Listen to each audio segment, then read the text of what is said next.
Hello, my dear students. How are you all? I hope that you are happy, healthy, and fantastic. You are welcome to Symbolic Education. And today we are going to discuss the question series of your chapter 2nd, The Sound of Music, Part 1. Students, जैसा कि हमने इस chapter के अंदर पढ़ा है एक महिला संगीतकार के बारे में जिसका नाम है एवलिन ग्लेनी, जो कि पूरी तरीके से बहरी थी, जिसको कुछ भी सुनाई नहीं देता था और बावजूद इसके उसने पूरे संसार में अपना नाम कमाया और वो काफ़ी फेमस हुई। तो इस चैप्टर के रिगार्डिंग कुछ क्वेश्चन हैं। आइए सबसे पहले क्वेश्चन को देखते हैं और उसके बाद उसके आंसर को करने की कोशिश करते हैं।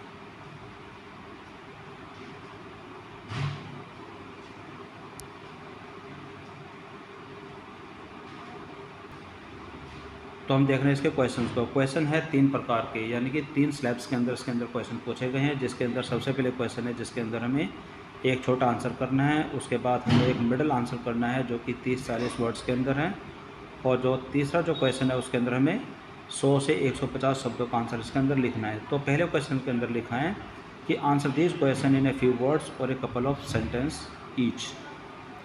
तो पहला क्वेश्चन इसमें लिखा है कि how old was Evelyn Glennie, यानी कि एवलिन ग्लेनी कितने वर्ष की थी when she went to the Royal Academy of music, यानी कि जब वो रॉयल अकेडमी ऑफ म्यूज़िक के अंदर गई वो उस समय कितने वर्ष की थी। तो इसमें मैंने क्वेश्चन नहीं लिखे हैं ताकि वीडियो ज़्यादा लंबी ना हो, तो डायरेक्ट मैं इसके आंसर्स को लिख रहा हूँ और आप इसको समझें। तो इसका आंसर में हम लिख सकते हैं। तो जैसा कि पहले पैराग्राफ के अंदर लिखा हुआ है कि rush hours proud yourself for the position on the underground train platform. उसके बाद इसमें लिखा है कि अ स्लाइट गर्ल, एक दुबली पतली सी लड़की, लुकिंग यंगर दैन हर 17 ईयर्स। तो यहाँ पर ये एवलिन ग्लेनी की उम्र के बारे में लिखा हुआ है कि एवलिन ग्लेनी जो दिखने में अपनी 17 साल की उम्र से कम की थी, तो यहाँ पर ये कंफर्म हो जाता है कि वो 17 साल की थी। और इसके अंदर लिखा है कि it was her first day when, और इसके बाद जो लिखा है कि it was her first day at the prestigious royal Academy of music. तो यहाँ पर हमारे इस क्वेश्चन का आंसर क्लियर हो जाता है कि जब वो रॉयल अकेडमी ऑफ म्यूज़िक के अंदर जा रही थी तो कितने वर्ष की थी। तो यहाँ पर साफ साफ हमें पता चल जाता है कि वह 17 वर्ष की थी। तो अब इसके आंसर को हम इजीली लिख सकते हैं। तो आइए लिखते हैं इसका आंसर।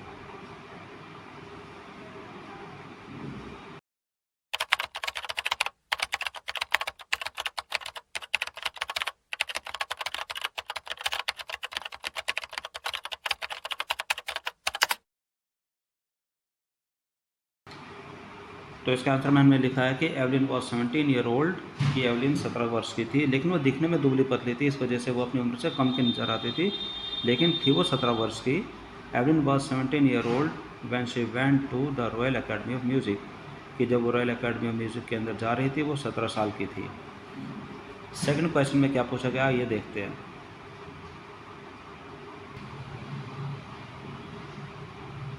सेकंड क्वेश्चन के अंदर पूछा गया कि when was her deafness first noticed, when was it confirmed, यानी कि जो एवलिन ग्लेनी का जो बहरापन था, जो डेफनेस था, वो पहली बार कब नोटिस किया गया और वो कब कंफर्म हुआ।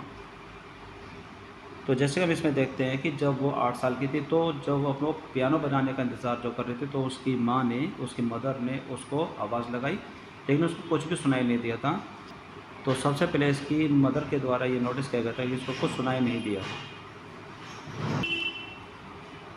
और जब वो 11 ईयर्स की थी, यानी कि 11 वर्ष की थी, तो जब उसको डॉक्टर के पास लेकर के गए, स्पेशलिस्ट के पास लेकर के गए, जब उसकी मिस्ट्रेस यानी कि प्रिंसिपल ने उसके पेरेंट्स को ये सजेस्ट किया कि आप इसको किसी स्पेशलिस्ट के पास लेकर के जाए, तो वहाँ पर जाकर के बात कंफर्म हो गई कि वो पूरी तरीके से बहरी हो चुकी है। तो देखते हैं इसका आंसर कहाँ पर लिखा है। इस क्वेश्चन के आंसर के लिए आप एरर नंबर 2 को ध्यान से पढ़ेंगे तो आप इसमें देखेंगे कि her mother remember noticing something was wrong, कि उसकी माँ को अभी भी ये याद है कि उसके साथ कुछ गड़बड़ है। When the 8 year old Evelyn was waiting for piano, यानी कि वो एक पियानो के लिए इंतज़ार कर रही थी, उसको बजाने का इंतज़ार कर रही थी। They called her name and she did not move, यानी कि उसने उसका नाम पुकारा लेकिन उसने कोई भी मूवमेंट नहीं किया, उसने कोई भी रिप्लाई नहीं दिया। तो यहाँ से हमें और ये नोटिस कब किया गया, तो आप यहाँ पर देखेंगे तो जो ये लाइन है यहाँ पर ये लिखा हुआ है, ये वाला जो एरिया है इसके अंदर आपको आंसर मिल जाएगा। बट बाय द टाइम 10 वाले पैराग्राफ के अंदर इसका आंसर लिखा हुआ है कि जब वो 11 साल की थी और उसके जो नंबर थे वो धीरे धीरे कम हो रहे थे, तो head mister urged her parent to take her to a specialist. तो जो प्रिंसिपल थी उसने उसकी मदर को किसी स्पेशलिस्ट के पास ले जाने के लिए कहा। तो वहाँ पर जाने के बाद ये पूरा कंफर्म हो चुका है कि मतलब वो बहरी हो चुकी है। तो आइए इसका आंसर लिखते हैं।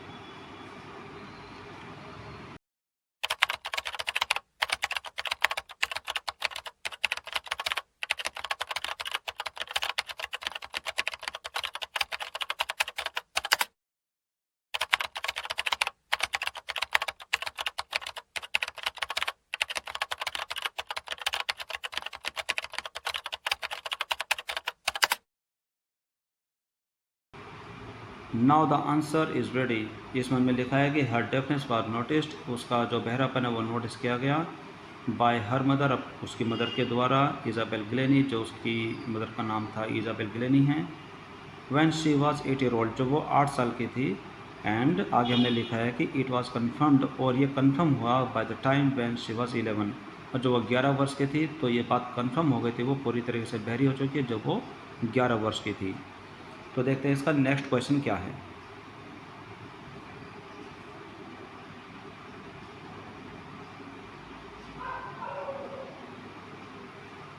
तो इसके नेक्स्ट क्वेश्चन में है पार्ट सेकंड, जिसके अंदर जो हमारा जो आंसर है वो कम से कम 30 और 40 वर्ड्स के बीच में आना चाहिए। Answer each of these questions in A short paragraph, and the words limit is 30 to 40 only.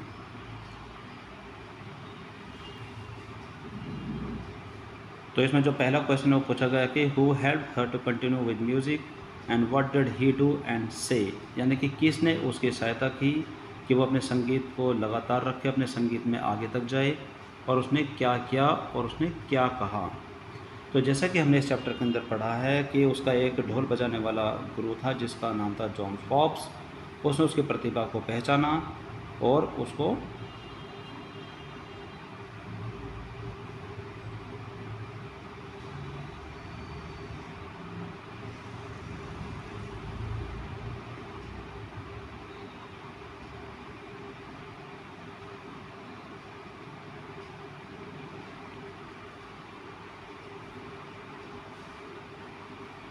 तो इसके आंसर्स के लिए हम जाएंगे पैरा नंबर 3 के अंदर, और उसके अंदर हमने देखा कि जब ज़्यादातर टीचर्स ने उसको डिस्करेज किया, उसके साहस को तोड़ने की कोशिश की, तो उस समय वहाँ पर एक परक्यूशनिस्ट जॉन फॉब्स नाम के एक ढोल बजाने वाले गुरु थे, जिन्होंने उसकी प्रतिभा को पहचाना कि ये आगे तक जा सकती है, संगीत में अपना नाम कमा सकती है। तो उसने उसको सपोर्ट किया और उसने उसको कहा कि आप अपनी म्यूज़िक में आगे जाओ। तो वो एक बात कहते थे कि don't listen through your ears, कि म्यूजिक को अपने कानों से न सुनो। एंड ही वुड से, तो देखिए सारे पैराग्राफ को बड़े ध्यान से पढ़ने की ज़रूरत है। कोई भी आंसर आपका चैप्टर से बाहर कभी नहीं होगा। चैप्टर अगर आपको अच्छे से समझ में आता है तो इसका आंसर आप इजीली लिख सकते हैं। तो इसके अंदर हमने देखा कि यहाँ पर आप देखेंगे कि मोस्ट ऑफ द टीचर्स, इसको थोड़ा आप ऐसे भी देख सकते हैं, ये देखिए, most of the teacher discouraged her but percussionist John Forbes spotted her potential, यानी कि जॉन फॉब्स जो एक म्यूजिकल गुरु थे जो कि ढोल बजा करते थे, उन्होंने एवलिन ग्लेनी की प्रतिभा को पहचाना, और वो हमेशा एक ही बात कहते थे कि don't listen through your ears, अपने कानों से म्यूजिक को मत सुनो, इसको किसी दूसरे तरीके से महसूस करने की कोशिश करो। तो जो ये वाला एरिया है इसके अंदर इसका आंसर मिलेगा। तो लिखते हैं इसका आंसर।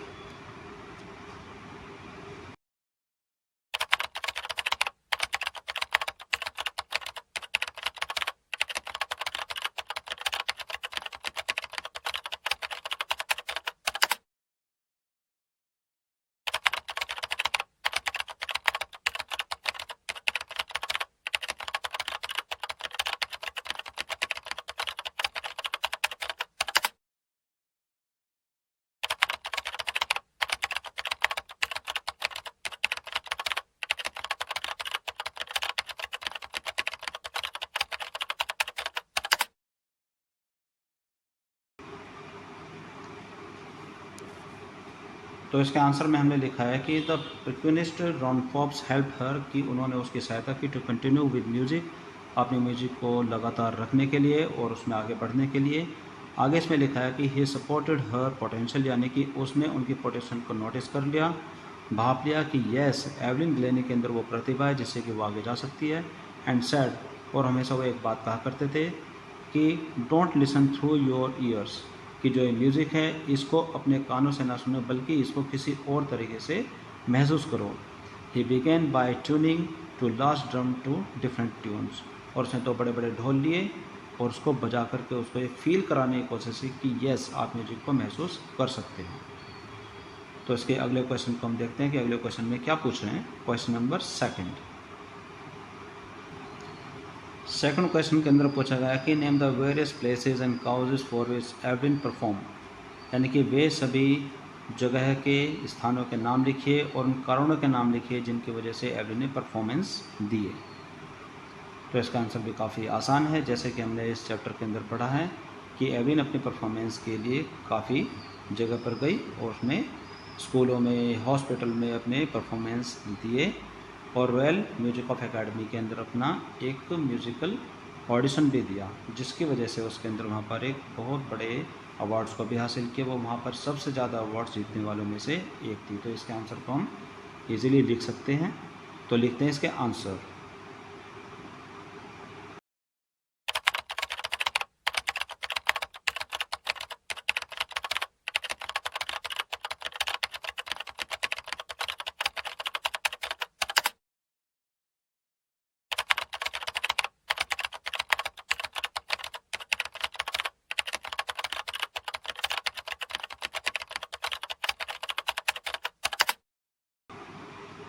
तो इसका आंसर भी आपके सामने अब रेडी हो चुका है। इसका आंसर मैंने लिखा है कि Evelyn performed free concert in prison and hospital, जैसे कि हमने आंसर लिखने से पहले भी डिस्कस किया है कि वो अपने फ्री कॉन्सर्ट हॉस्पिटल्स में और प्रिजन यानी कि जो जेल हुआ करती है उसके अंदर वो दिया करती थी।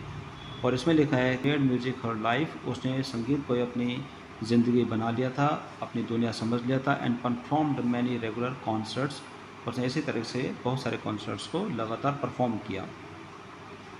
तो अब हम देखते हैं इसका क्वेश्चन नंबर 3, जो कि एक लॉन्ग क्वेश्चन आप मानते हैं बट लॉन्ग शॉर्ट ऐसा कुछ भी नहीं है। तो इस क्वेश्चन के अंदर पूछा गया है कि क्वेश्चन है कि how does Evelyn here music, यानी कि एवलिन म्यूजिक को कैसे सुनती है, एवलिन संगीत को कैसे सुनती है जबकि वो बहरी होती है। तो देखते हैं इसके आंसर में हम क्या लिख सकते हैं। तो इसके आंसर को लिखने के लिए आप पूरे चैप्टर में से एवलिन से रिलेटेड बहुत सारी बातों को इसमें शामिल कर सकते हैं कि जब वो छोटी बच्ची थी तो उसको कुछ भी सुनाई नहीं देता था और उसकी मॉम ने जिस तरीके से उसको नोटिस किया, फिर वो उसकी मिस्ट्रेस यानी कि प्रिंसिपल के कहे अनुसार स्पेशलिस्ट के पास लेकर के गई, जहाँ पर यह कंफर्म हुआ कि मतलब वो पूरी तरीके से बहरी हो चुकी है, उसकी जो लिसनिंग नर्व्स है वो काफ़ी कमज़ोर हो चुकी है और वो प्रोफाउंडली डेफ हो चुकी है, यानी कि पूरी तरीके से वो बहरी हो चुकी है। लेकिन फिर भी उसका म्यूजिक सीखने का जो उसकी म्यूजिक सीखने की, संगीत सीखने की जो लगन थी वो बरकरार रही। और वो 17 साल की उम्र में, जैसे कि इस चैप्टर के स्टार्टिंग के अंदर बताया गया है, जैसे कि इस चैप्टर की शुरुआत में बताया गया कि वो 17 साल की उम्र में रॉयल एकेडमी ऑफ म्यूज़िक के अंदर गई, यानी कि उसको म्यूजिक सीखना था। लेकिन वहाँ पर जाने के बाद बहुत से जो टीचर्स थे उसने उसको डिस्करेज किया, उसका साहस तोड़ने की कोशिश की। लेकिन वहाँ पर एक जो टीचर थे, जो ढोल बजाने वाले गुरु थे, परक्यूशनिस्ट रॉन फॉप्स, जिसने उसकी प्रतिभा को पहचाना था, तो उसने उसकी सपोर्ट की, उसकी हेल्प की ताकि वो म्यूजिक को लेकर के आगे जाए। और जैसे जैसे उसको म्यूजिक में रुचि बढ़ने लगी, उसने म्यूजिक को अपनी दुनिया बना लिया, उसको एक्सेप्ट कर लिया, म्यूजिक को अपना जीवन बना लिया। तो ये सारी बातें हम इसमें मिला करके लिखेंगे तो हमें सारा जो अपना आंसर है, सारा आंसर है पूरा कंफर्म हो जाएगा। तो आइए अब हम लिखते हैं इसके आंसर को।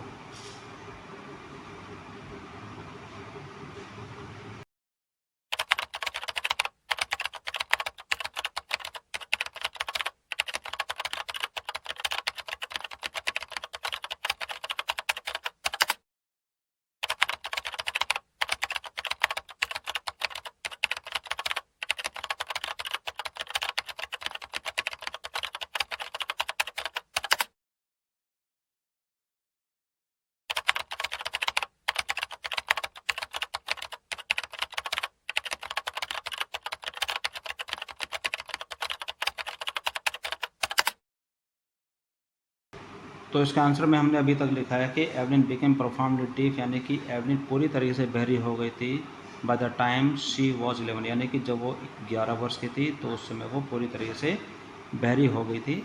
But she did not give up, लेकिन उसने हार नहीं मानी। She was not going to stop herself, और वो अपने आप को बिल्कुल भी रोकने नहीं जा रही थी, बल्कि इसके बजाय she was determined to lead her normal life. और जबकि उसने अपनी लाइफ को नॉर्मल तरीके से जीने का निर्णय ले लिया था, and pursue her interest in music, और अपने इंटरेस्ट को, अपनी रुचि को संगीत में आगे बढ़ाने का निर्णय वो ले चुकी थी। आगे हम इसमें लिख सकते हैं,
तो जैसा कि हमने इसके आंसर्स को स्टार्ट किया कि एवलिन बिकेम प्रोफाउंडली डेफ, यानी कि वो पूरी तरीके से बहरी हो गई थी by the time she was 11, जब वो 11 साल की थी।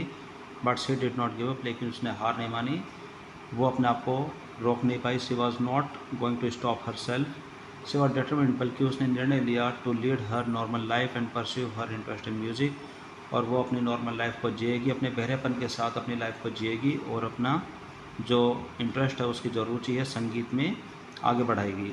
आगे इसमें लिखा हुआ है कि जो उसके म्यूजिकल टीचर थे, जो कि ढोल बजाया करते थे, रॉन फॉक्स, जिसने उसकी प्रतिभा को पहचाना।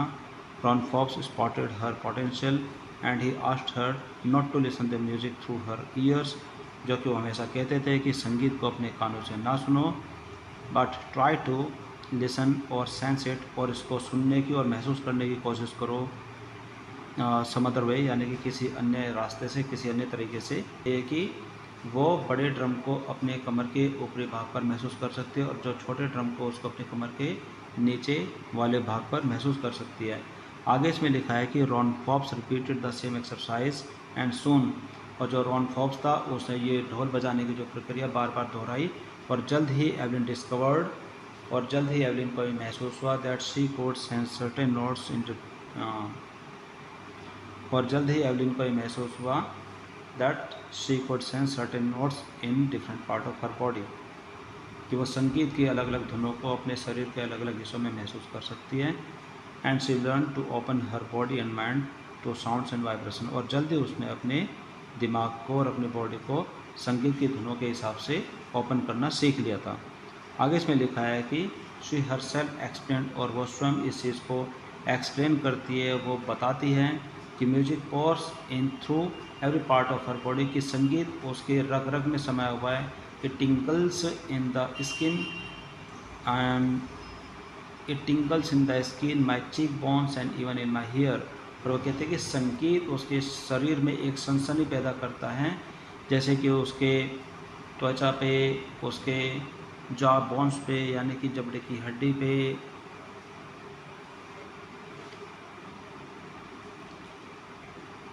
इट टिंगल्स इन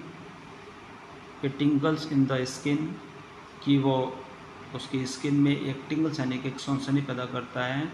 आगे लिखते हैं कि माई चीक बोन्स, मेरे गालों की हड्डियों में, एंड इवन माई हेयर, यहाँ तक कि मेरे बालों में संगीत एक सनसनी पैदा करता है, यानी कि संगीत उसके रग रग में समाया हुआ है, उसके बॉडी के हर पार्ट में समाया हुआ है। आगे इसके अंदर लिखा है when she played on the xylophone, और जब वो जाइलोफोन को बजाती है, शी कुड सेंस, वो महसूस कर सकती है, that sound passing up the stick into her finger tips, कि जिन स्टिक की सहायता से जाइलोफोन को बजाया जाता है कि म्यूजिक उस स्टिक में से होकर के उसके उंगलियों के फिंगर टिप्स के अंदर समाया जा रहा है, उसके अंदर आ रहा है, प्रवेश कर रहा है।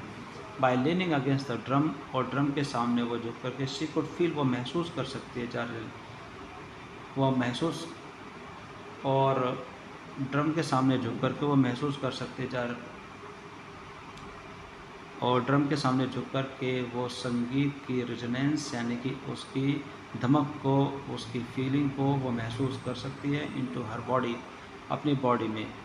और जो लकड़ी का जो स्टेज हुआ करता था, on the wooden stage, wooden floor, she used to remove her shoes, वो अपने शूज़ को यानी कि अपने जूतों को उतार दिया करती थी, जिससे कि वो संगीत की वाइब्रेशन को अपनी बॉडी में महसूस कर सके, जिससे कि संगीत उसकी बॉडी में समा सके।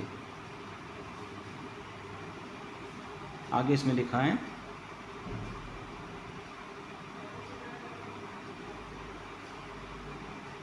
शी इन हर लाइफ, और उसने अपने संपूर्ण जीवन में, उसने अपने जीवन में she in her life always try to sense music, उसने हमेशा म्यूजिक को महसूस करने की कोशिश की through her every part of her body, अपने बॉडी के हर हिस्से से उसने संगीत को महसूस करने की कोशिश की।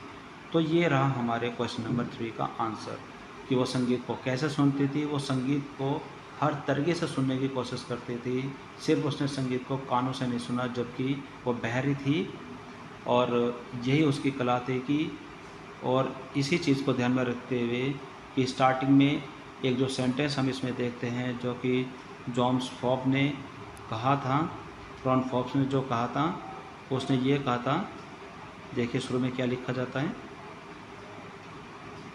ये उसी के शब्द है जो कि स्टार्टिंग में लिखे हुए कि गॉड में हैव टेकन हर हियरिंग, भले भगवान ने उसके सुनने की शक्ति ले ली है, but he has given her back something extraordinary, लेकिन उसके बदले में उसको कुछ खास दिया है, समथिंग एक्स्ट्रॉर्डिनरी यानी कि कुछ विशेष दिया है, जो कि हम सबसे कहीं ज़्यादा है। वट वी हियर, जो कि हम सुनते हैं, शी फील्स, वो महसूस करती है, far more deeply than any of us, यानी कि हम में से किसी से भी कहीं ज़्यादा। दैट इज़ वाई, इसीलिए she expresses music so beautifully, इसलिए वह संगीत को इतने अच्छे तरीके से एक्सप्रेस करती है, उसका वर्णन करती है और उसको व्यक्त करती है। सो माय डियर स्टूडेंट्स, ये रहे आपके चैप्टर नंबर 2 के, जो कि पार्ट 1 में द साउंड ऑफ म्यूज़िक है, जिसमें एविन ग्लेनी संगीतकार के बारे में बातें बताई गई हैं, इस चैप्टर के सभी क्वेश्चन और उसके आंसर्स।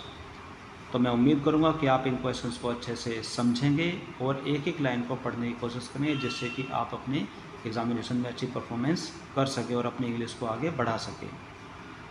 तो आज की क्लास में सिर्फ इतना ही। अब हम अगली क्लास में लेंगे अगले चैप्टर के क्वेश्चन आंसर, जो कि द शहनाई और बिस्मिल्लाह खां के चैप्टर से लिए जाएंगे। So till then, have a good day, take care, bye bye.